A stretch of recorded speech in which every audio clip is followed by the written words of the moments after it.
আজকাল হাসতে ভুলে যাচ্ছি দিন প্রতিদিন। বন্ধুদের চাপে, পরিবারের চাপে কিংবা শিক্ষকদের চাপে। কেন বলছি চাপটা? কারণ একটা বন্ধুর কাছে যখন যাই তখন সে বলে, "খাওয়া, খাওয়া, খাওয়া, বাইরে থাকিস, পড়াশোনা করিস।" গ্রামে আমার অনেক বন্ধু আছে হোস্টেলের। তো তারা বলে যে, "রাম আজকে খাওয়া।" তো আমি তখন খাওয়াতে পারি না। আমি থোড়ি না ইনকাম করি। তো তখন খুব খারাপ লাগে। শিক্ষকদের কাছে যেতে ইচ্ছা করে না। কারণ একটানা চাকরি-বাকরি কাজ-বাজ না করে কিভাবে কোন মুখে যাবো শিক্ষকদের কাছে?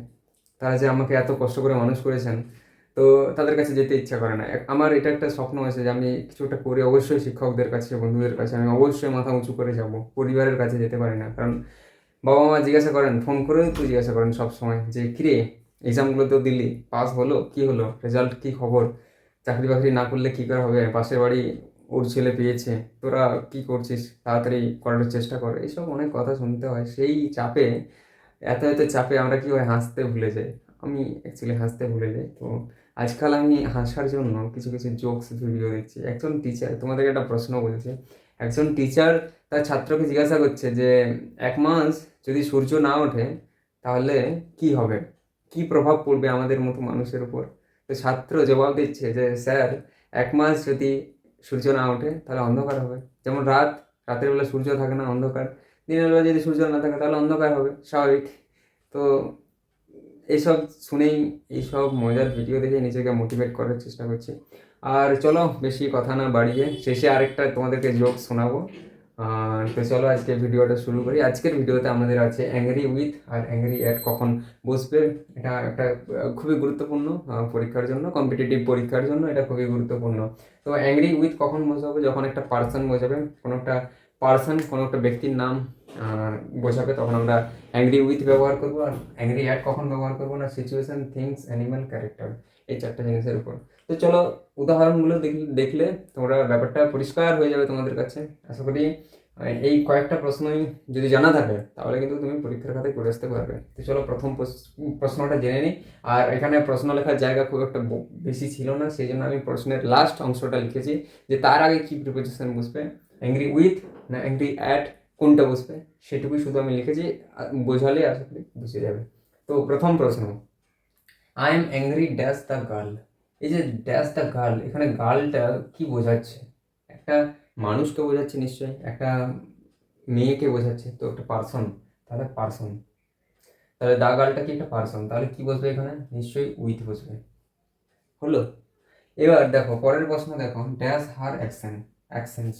মনে করো এই প্রথম দিকে আছে আই অ্যাম অ্যাংরি, মানে প্রত্যেকটা সেন্টেন্সে আই অ্যাম অ্যাংরিটা প্রথমে আছে। তো I am angry dash her actions. I am অ্যাংরিটা মনে করো এদিকে আছে, I am angry dash her actions. তাহলে হার অ্যাকশনসের আগে কি বসবে? এই হার অ্যাকশন জিনিসটা কি বোঝাচ্ছে? নিশ্চয়ই একটা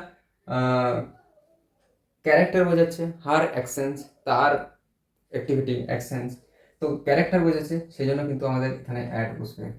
পরের প্রশ্ন, দ্য ক্যাট একটা অ্যানিমেল বোঝাচ্ছে। অ্যানিমেল এখানে কোনখানে অ্যানিমেল আছে? দেখো এই যে অ্যানিমেল লিখে রেখেছি।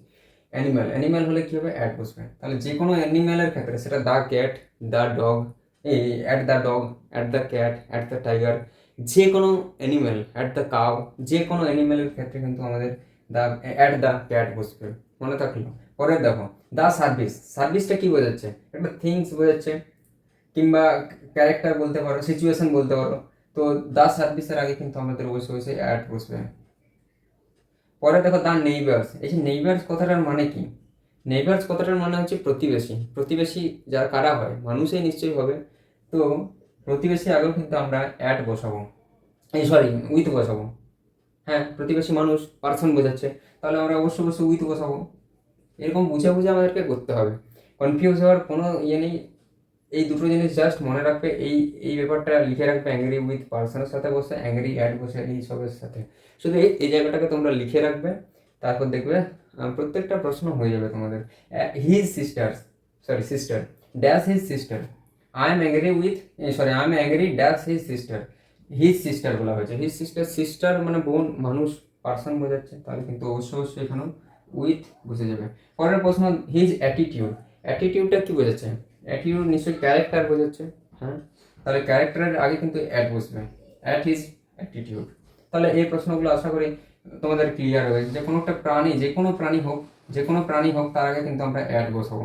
এরকমভাবে মনে রাখতে হবে। কোনো একটা যদি মানুষের নাম বোঝায়, পার্সন বোঝায়, তখন কিন্তু আমরা উইথ ব্যবহার করবো। সিস্টার, নেইবার্স, অ্যাটিটিউড যদি থাকে তাহলে কিন্তু আমরা অ্যাট ব্যবহার করবো, কারণ অ্যাটিটিউডটা হচ্ছে একটা ক্যারেক্টার বোঝাতে চাচ্ছে।